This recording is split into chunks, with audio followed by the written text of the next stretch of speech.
on behalf of Eduardo Constantini, who's the chairman of Consultatio, and he's here tonight, and his entire team, particularly Marcos Corti Maderna,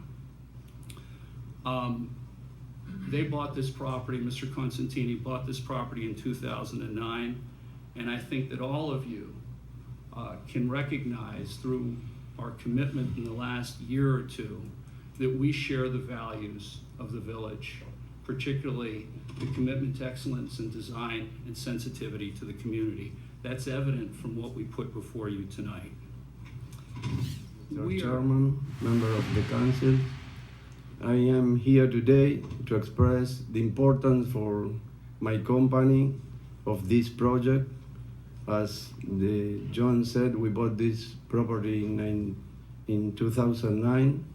This is one of the four main projects that Consultatio have.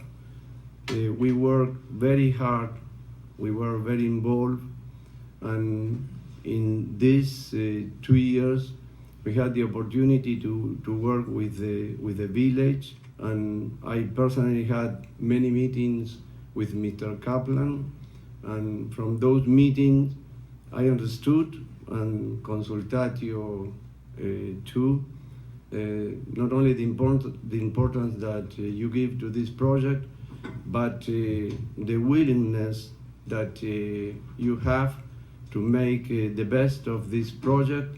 And in that sense, we understood, or we think that we understood. This one, right here, yes.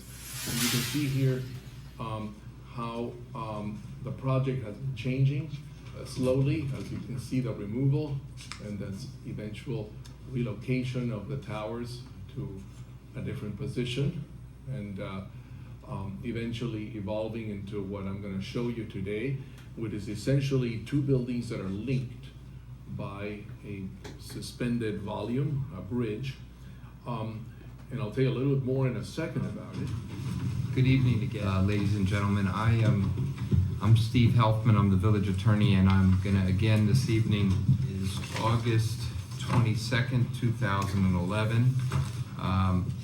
This is going to be, we're gonna go ahead in a moment and reopen a public hearing, which is, this is a special meeting for that purpose. But the next in order would be any other persons who would like to speak in favor of the application.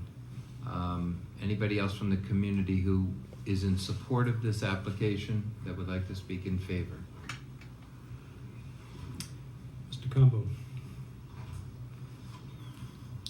Manny Campbell, 621 Harbor Drive. I come obviously in support of the project. I made my intent on supporting the project long ago. I believe it's a magnificent project. But I'm here a little bit annoyed and perturbed that this $7 million has been designated for open space just because you all felt like it. If it was so diligent in your conversations with Consultatio, did anybody mention any alternatives for the $7 million other than open space? Mr. Consultatio did recognize that you, as the mayor, were designated. Did the prospects of the $7 million for schooling ever come up, or anything other than open space by either Mr. Consultatio or yourself? My understanding and belief is that the money was allocated as it was under the prior plan. So so nobody on this council suggested anything other than open space. Is that it? Any council members before or after? Is there any record of this? I think the $7 million is to solve our concurrency issues. You know, But there is no, this is a quasi-judicial process. There is no process by which the council engages with the developer in negotiation. If it wouldn't be up to this council to do that. So there's no process under which they would do that. This is a voluntary covenant offered by the developer. It was offered by the original developer, and they're simply offering the same thing. If you want to talk to them about it, maybe you can convince them to give it to something else. But their commitment is to put it towards parks or open space, which is a principal priority of this community, I believe. I've been here a long time. And I think that's a priority. But it would not be up to the council to solicit that or engage in that discussion. That would be improper for them.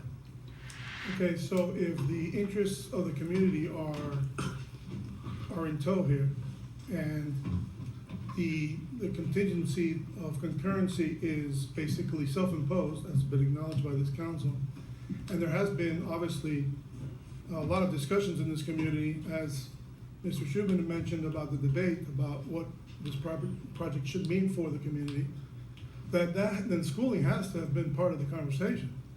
I've had a conversation with Consultadio, and my question is simple. Did the developer ever request or suggest anything other than open space? And you're telling me no. No. Okay. So, be as it may, I don't believe, I'm still in support of the project, but I don't believe that the $7 million should go to open space or community center. Those are not the needs of the community. Might be popular, but it's only popular among registered voters. It's not popular among the community as a whole. That was acknowledged by phone banks, surveys, you name it, that they were happy with their open space. And you all self-imposed your concurrency, your lack thereof.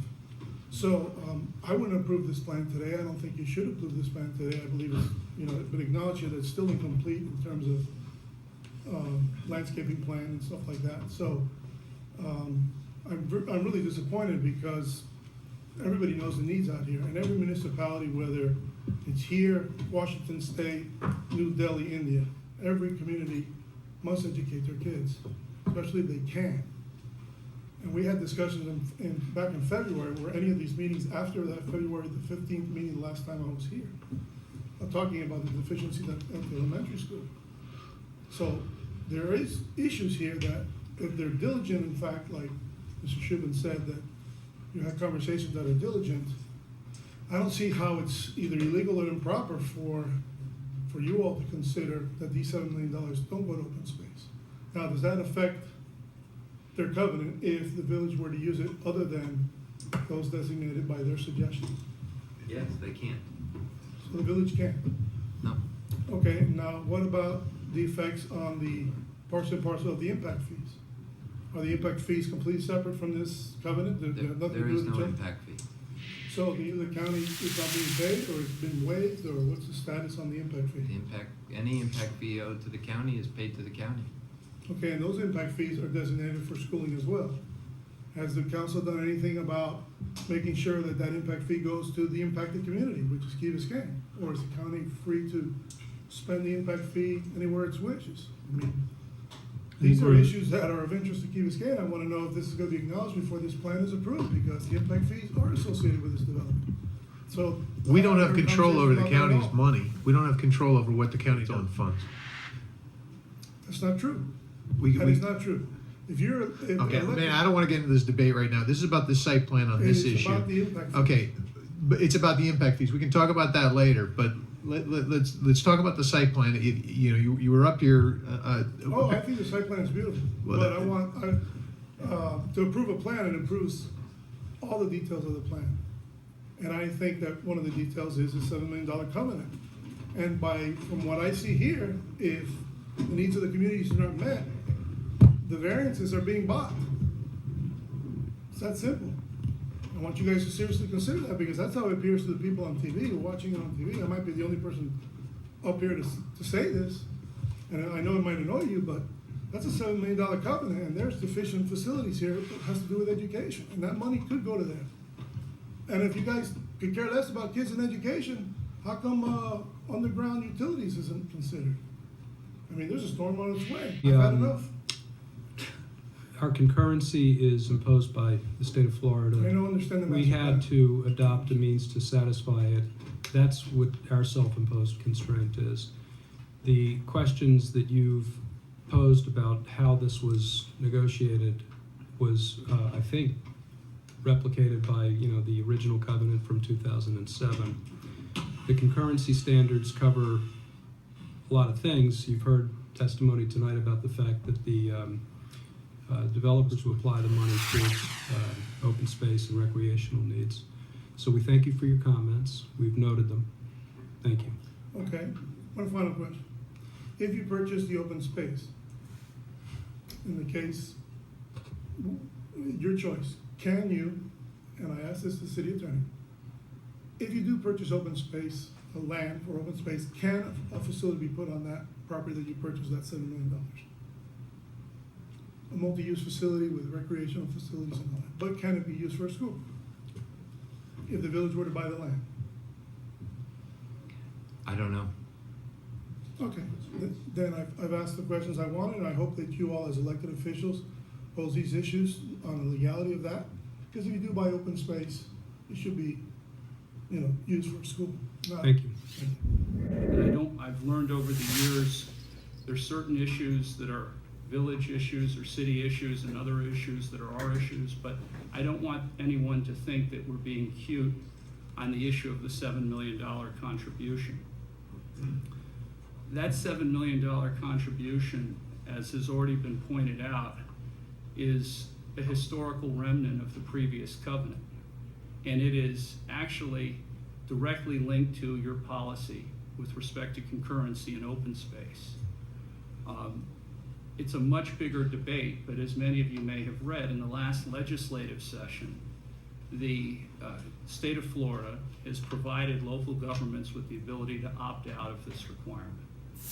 So what I'm here to tell you, and these things are recorded and I don't plan on retiring anytime soon, is that in the event that for whatever reason, all of you make a decision to change that policy, therefore eliminating the open space requirement that puts us in the position that Vice Mayor Kelly identified in the beginning of this proceeding, we're agnostic as to the use of the money.